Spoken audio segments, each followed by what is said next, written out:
चांद्यापासून बांध्यापर्यंतच्या सामान्य कास्तकार बांधवांसाठी आता आपला मित्र उदय लाड घेऊन आला अनोखा व्हिडिओ पाहण्या सर्वांचे शेती मित्र करतो आता स्वागत।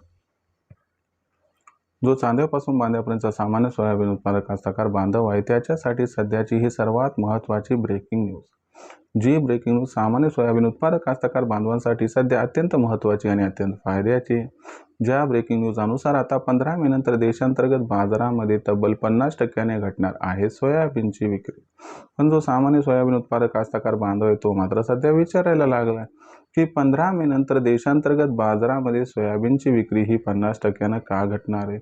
जर 15 मे नंतर देशांतर्गत बाजारामध्ये सोयाबीनची विक्री ही 50% घटली तर मग 15 मे नंतर याचा सोयाबीनच्या दरावरती कसा परिणाम होणार आहे। चला तर मग या सर्वात महत्त्वाच्या 100 प्रश्नांच्या आजच्या व्हिडिओच्या माध्यमातून प्राप्त करूयात उत्तरे। ज्यांना या प्रश्नांची अचूक उत्तरे जाणून घ्यायची असतील त्या सर्वांनी हा व्हिडिओ शेवटपर्यंत पाहावा। व्हिडिओ शेवटपर्यंत पाहत असताना जिथे व्हिडिओ आवडल्यासारखा वाटेल तिथे लाईक करा। जास्तीत जास्त सामान्य कास्तकार बांधवांपर्यंत हा अत्यंत महत्त्वाचा व्हिडिओ पोहोचवण्यासाठी व्हिडिओला शेअर करा। ज्यांनी चॅनल सबस्क्राईब केले नसेल त्यांनी सबस्क्राईब करून नोटिफिकेशन बेलला ऑल करा। यामुळे येणारा प्रत्येक व्हिडिओ आपल्या सर्वांना मिळत राहतो आता या ठिकाणी सतत। जो चांद्यापासून बांध्यापर्यंतचा सामान्य सोयाबीन उत्पादक कास्तकार बांधव आहे त्याच्यासाठी सध्याची ही सर्वात महत्त्वाची ब्रेकिंग न्यूज आहे की 15 मे नंतर आता देशांतर्गत बाजारामध्ये सोयाबीनची विक्री ही 50% घटणार आहे। पण जो सामान्य सोयाबीन उत्पादक कास्तकार बांधव तो विचारायला लागला की 15 मे नंतर असं काय घडणार आहे की ज्याच्यामुळे सोयाबीनची विक्री ही तब्बल 50% घटणार आहे। जर 15 मे नंतर सोयाबीनची विक्री ही 50% घटली तर यामुळे 15 मे नंतर सोयाबीनचा दर हा किती वाढू शकतो। चला सर्व प्रश्नांची अचूक उत्तरे इथं आता आपणास देतो।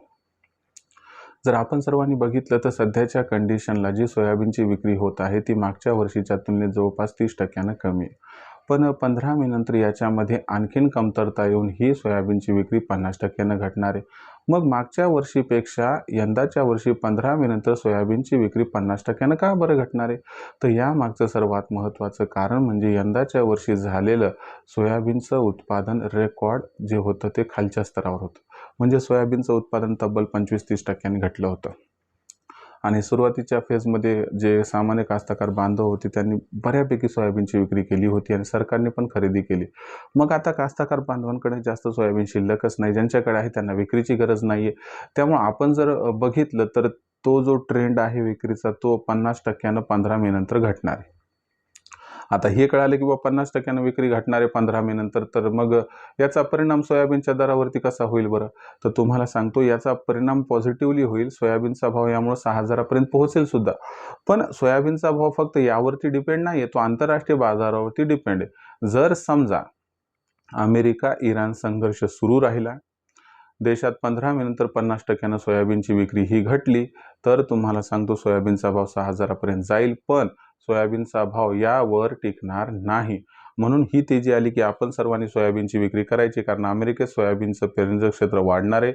अल निनोमुळे भविष्यात जागतिक सोयाबीन उत्पादनात वाढ होणार आहे, त्यामुळे भविष्य काही उज्ज्वल नाही आहे। ही जी घट आहे सोयाबीनच्या अवकेची तर ही सोयाबीनच्या दराला 6000 पर्यंत पोहोचण्याची संधी देणार आहे। तिथं मात्र सोयाबीनची विक्री करून टाकायला हवी। आता भविष्यात देशांतर्गत बाजारामध्ये मग जी सोयाबीनची बाजारभाव पातळी ती कशा पद्धतीनं राहणार याबद्दल अधिक अचूक माहिती जाणून घेण्यासाठी कृपया पाहत राहा आवडतं यूट्यूब चॅनल शेती मित्र।